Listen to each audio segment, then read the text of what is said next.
Most people don't know about this. It's a World War II situation or group. Okay, so have you guys ever heard of the Ghost Army?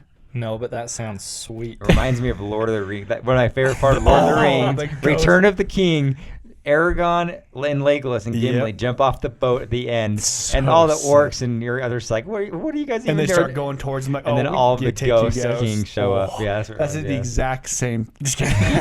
No way. That was real? That was real. That was based on a true story. So in World War II in 1944, this Ghost Army was created. Okay, it's a special troop unit. So is it kind of like special ops? Is that? Well, I mean, I guess technically because they're special operations. Yeah.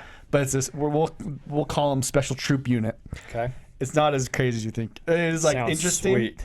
But their role. So let me tell you about this. So it's a group of 1,100 of them. Don't read my notes. You can look up here. A group of 1,100 of them. Right before D-Day, this Ghost Army was deployed to operate in the European theater of World War II. So they were in Europe when the Germans were starting to invade. 1,100 people. They found these soldiers from art schools, from New York and Philadelphia art schools. So what they did was they were a group of artists, and they had fake blow-up tanks. I've heard the story. You've heard of these guys? Yep, I have. Have you heard of this? Most people haven't heard of the Ghost Army. The craziest thing ever. So they were the chills. Me too. Group of 1,100 artists and radio communication people, and what else? They were comprised of a whole bunch of different things, but they had huge. How big were they? 500-pound speakers that they would carry around with them. So a group of 1,100 people, and they would position them all around the European theater, and they would simulate 2 huge divisions of the U.S. Army, which is 30,000 plus soldiers. So they would make up like these tanks, these fake tanks, fake airplanes, fake artillery, and play these huge speakers and just march around Europe, confusing the crap out of the Germans.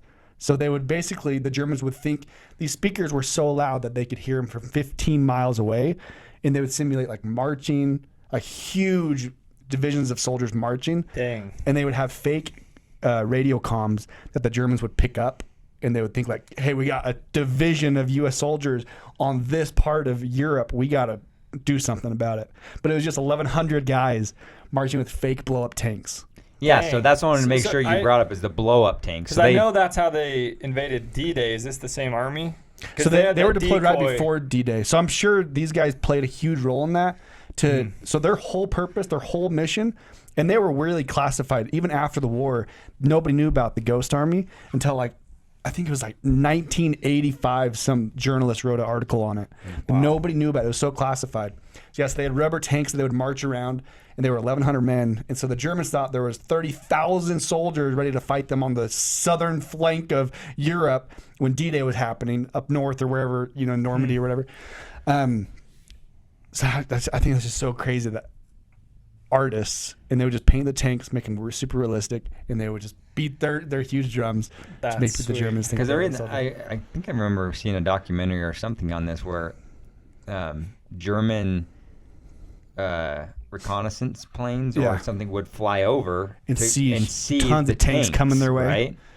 And rubber tanks. They were all just rubber tanks painted realistically with the sounds involved. So they're thinking the like, Ghost shoot. Army. Exactly. But little they know they would have rolled over in 2 seconds. I wonder if they ever saw conflict. I wonder if they ever came face to face with Germans. Yeah, I don't know. Or do you think they would just hightail out of there anytime they knew a German army was coming? Oh, there's no way they would stand and fight them. Yeah, they'd be gone in an hour. But that's what was so cool about them. They're only 1,100 people. Like if a division is 30,000 men, okay, so they would go and pick fights with divisions of German soldiers. So Germans would have to move. Think of the logistic nightmare of war, especially like scaling that big.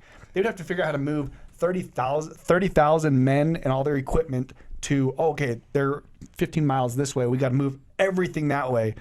So that was the point of them. Whereas 1,100 of these fake, they get super mobile. They could be like, okay, they're starting to move. Let's go over here. So Let's go their over here. whole goal was to just mess up communications with Germans, mess up the reality, complete confuse confusion. That is so cool. And they would send fake radio transmissions that the Germans would pick up, and that's what Germans would position themselves to go fight this huge division. Thinking they're like, dude, we got them. So they were just messing. It was just mind warfare. That's what war is, though. Ghost army. When you think of war, you don't really think of that stuff at surface level, but that's such a big part of war is confusing the enemy. Yeah.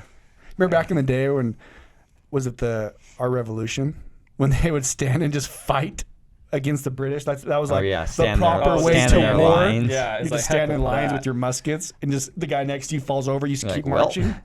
Hopefully sucky that would be. The only way we won that war was the guerrilla warfare aspect. Yeah, when you started played thinking on their terms. Well, that's why they were so confident, the British Army, because nobody could stand against them because traditionally everybody fought that same way. Yeah. And because their army was so big and vast, they could literally walk up to any other army in a line and destroy them. Mm-hmm. So they were confident they could just wipe everybody out. Yeah. And then the U.S.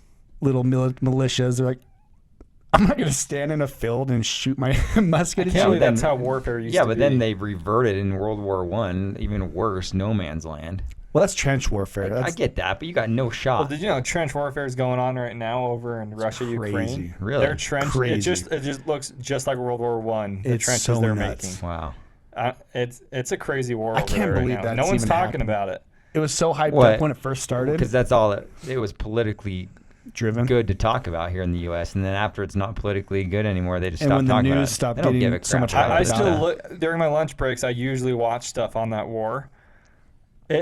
They're saying it's the most documented war in history. Everyone has social media. Everybody has a GoPro on their heads. Everybody has their phones out. Yeah, and like the actual soldiers in combat are filming their. That's nuts. Whereas no war has that ever happened. Jeez. And the casualty rate, I don't want to throw out a number because I've seen a bunch of them, but they're upwards of 6 figures. Like, it's crazy. Holy cow. On both Ukraine and Russia. Both sides combined. And it's like what's going to happen. Most people think it's just a skirmish. People think it's a skirmish. It's a full-on. Have you seen the drone overhead views of the towns? Oh, there's not one building. There's a town just as big as Salt Lake City, or if not bigger. Not one building isn't in rubbles. Jeez. And that's the majority of the front line over there. And there's a military guy here in the U.S. that covers it, and that's who I follow. And he just shows these, and he's like, Russia's goal was to take over, but you look at the overhead view, and it's like, you're not taking over that city. You have to bring it down and rebuild it. You're not gonna there's nothing to occupy. No, it's just rocks now. Man. It's crazy. It's crazy. And then we think that it's over. Exactly. But it's more ramped up than ever. Because I'm telling you, dude. Like, and again, this is just social media. This is just political, but like, as long as it benefits the agenda of whoever's in the office, they're going to share that story until it no longer benefits them, and they're going to stop. They don't really care. Yeah, they don't care. They just want to be reelected, and they just want to get money from all their donors. And so that's why just like anyone these days, especially young people in college and younger people that are following politicians and thinking they really care about things and trying to fix crap, they've never fixed anything. Yeah. Like, so annoying. Start that rant. Start that rant. Anyway, so that's a crazy my story. crazy story about the Ghost Army. That is pretty cool. There's so many war stories that we don't know about that. And probably we'll never know about. Think of how much they haven't released to the public that has gone on. Probably a lot of crap too. Oh, 100%. Yeah. But I think of how much in World War II, over almost 100 years ago, 80 years ago, how much stuff they did that's still classified. Oh, for sure. Yeah. So it's cool. All right. This video is brought to you by Dude Deals. We created a software for guys to make sure you never have to pay full price for anything ever again in your life. It's a really cool software that sweeps the internet for deals and sales. Imagine if you never paid full price ever again in your life, how much money you would save. Go ahead, click the links down below, check it out. We're here to help dudes be dudes and helping dudes save money. Click the link down below, check it out.